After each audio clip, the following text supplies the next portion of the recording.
ठीक है ना, अल्ताफ हुसैन की जगह को वो मतलब फिल किया करते थे। जब अल्ताफ हुसैन साहब बैरून मुल्क गए, पढ़ने के लिए गए, मुश्किल मुश्किल में जब भी हुआ करते थे, क्या हुआ था अल्ताफ हुसैन और अजीम तारिक का? आपने किताब में तस्करा तो किया है इस चीज का कि इख्तलाफात की वजह क्या बनी। उसमें अजीम तारिक जिस रास्ते पे चलना चाह रहे थे वो गालिबन अल्ताफ हुसैन साहब को पसंद नहीं था, या उस पर रजामंद नहीं थे, क्या उस पर कुछ रोशनी डालें? शुरू के 2-3 महीनों में तो अजीम तारिक साहब ने पार्टी पॉलिसी जो भी थी कि सब रूपोशी में चले जाएं, वो गए। फिर हम्म। एक तो हकीकी की तरफ से ये आ रहा था कि भाई अजीम तारिक आए और हमारी कमान संभालें। तो अच्छा। मुसलसल ही मैसेजिंग उनकी तरफ से आ रही थी। फिर जब मुज़ाकरात इस्टेब्लिशमेंट से शुरू हुए तो उसमें भी ये तासुर आया है कि अजीम तारिक साहब की तरफ उनका रवैया जो है बड़ा सॉफ्ट है। लेकिन उसके बावजूद वो रूपोशी में रहे। लेकिन अक्टूबर में हुआ ये कि हमारे एक रुकन सिंध असम्बली होते हैं, उसामा कादरी साहब होते थे। उन्होंने जो है वो लंदन फ़ोन किया। औसत सिंध असम्बली के वो मेंबर थे। उन्होंने उसी दिन ऑपरेशन में पहली दफ़ा अल्ताफ़ हुसैन साहब कहीं बाहर निकले थे, हमारा जो घर था लंदन का। हम्म। तो मैंने उनका फ़ोन अटेंड किया। उन्होंने कहा कि this was actually turning point, ये हाँ। Specific incident. तो हाँ। उसामा साहब ने कहा कि मुझे अल्ताफ भाई से ही बात करनी है। मैं आई नो कि आप उनके करीब हैं, कुछ भी हैं, लेकिन मैंने कहा ठीक है, आपका हक है। तो मैंने हम्म। कॉन्फ्रेंस कॉल पे उनकी बात करवाई। तो उन्होंने कहा कि अल्ताफ भाई, मुझे अजीम अहमद तारिक भाई का फ़ोन आया है कि आप सीएम हाउस पहुंच जाएं, हम्म। और बाकी एमपीए भी वहां आ रहे हैं। तो क्या हम ये जो हम सरफेस पे आ रहे हैं कि आप की तरफ से इजाज़त है?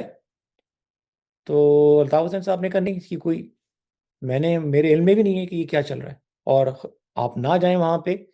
फिर मुझसे उन्होंने कहा कि फ़ोन रखे कि बाकी लोगों को भी फ़ोन करें। फिर हमने लंदन से, जब तक वो वापस आए अपने डॉक्टर के अपॉइंटमेंट से 2-3 घंटे में, हमने तमाम हाँ। एमपीज को फ़ोन तो किया। हम कह सकते हैं कि कम्युनिकेशन, एक गैप आ गया था अजीम तारिक और अल्ताफ हुसैन साहब के दरमियान। जी बिल्कुल आ गया था। और वही पॉइंट था कि उसके में ये हो गया कि भाई अजीम अहमद तारिक साहब ने अल्ताफ हुसैन साहब की परमिशन के बगैर एमकेएम हम्म। के एमपीएस को सरफेस करने की कोशिश की, जो पार्टी पॉलिसी उस वक्त नहीं थी। क्योंकि हर पार्टी अच्छा। पॉलिसी को कायद की जो है अरे तौसीक फिर इतनी हासिल। बदइत्मीदी बढ़ी कि अजीम अहमद तारिक साहब का कत्ल, वो कहाँ जोड़ेंगे आप उसको? एक एनॉमली है ये कि क्योंकि ये तो है कि इख्तलाफात हो गए थे, उसके बाद से दोनों में कभी बात नहीं हुई। फिर वो सरफेस हो गए खुद ही अपने तौर पे। और फिर एस्टेब्लिशमेंट ने ये लंदन एक मैसेज भिजवाया, उनके थ्रू भी, अजमल देलवी साहब के थ्रू भी, हाँ। और जो हमारी जो मुज़ाकराती कमेटी थी उसके थ्रू भी आया कि भाई अब अल्ताफ हुसैन साहब का तो चैप्टर समझे ख़त्म हो गया है। अब जो कुछ है हकीकी फेल हो गई है एज एन एंटिटी। अजीम अहमद तारिक साहब के थ्रू एमकेएम को आप सैलवेज कर सकते हैं, लेकिन इसकी शर्त यह कि अल्ताफ हुसैन साहब जो है वो सियासत से रिटायरमेंट का ऐलान कर दें। हम्म। तो तो एक कर भी तवील दिया था उन्होंने।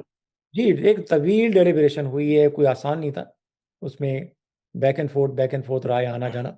लेकिन हम्म। इवेंचुअली उन्होंने जो है वो ये कर दिया कि रिटायरमेंट का ऐलान कर दिया। अजीम अहमद तारिक साहब जब सरफेस हुए तो उन्होंने फिर लोगों को क्लियर कराना शुरू किया, और फिर पार्टी हम्म। स्लोली बहाल हुई। जो चेंज आई वो ये हुई कि जनरल आसिफ नवाज का इंतकाल हो गया, और फिर जितने लोगों को उन्होंने क्लियर कराया था वो 9 आ गए। हम्म। तो अजीम तारिक साहब की कर्टिसी से क्लियर हो गए। फिर अब प्रेशर नहीं आ रहा था इस्टेब्लिशमेंट की तरफ से। तो 9 अच्छा। आबाद होना शुरू हो गया। और एक वक्त ऐसा हाँ। भी आ गया था, लग रहा था कि हाँ। अजीम तारिक साहब भी वापस आएंगे, लेकिन उसके बाद वो वहां पे कोर्ट में वो पेशी पे गए एक दिन। और बदतमीजी तो हो गई उनके साथ। उनके साथ हाँ। बदतमीजी, वो अगेन ये सेकंड टर्निंग पॉइंट था कि अजीम तारिक साहब बहुत नाराज हो गए इस पे। हाँ। हाँ। और अजीम भाई ने जो है वो बाकायदा ओपनली, फिर लंदन मैंने अपनी किताब में वो उनका फ़ोन भी लिखा है कि उन्होंने फ़ोन करके बड़े गुस्से का इजहार भी किया था। गुस्से का इजहार किया।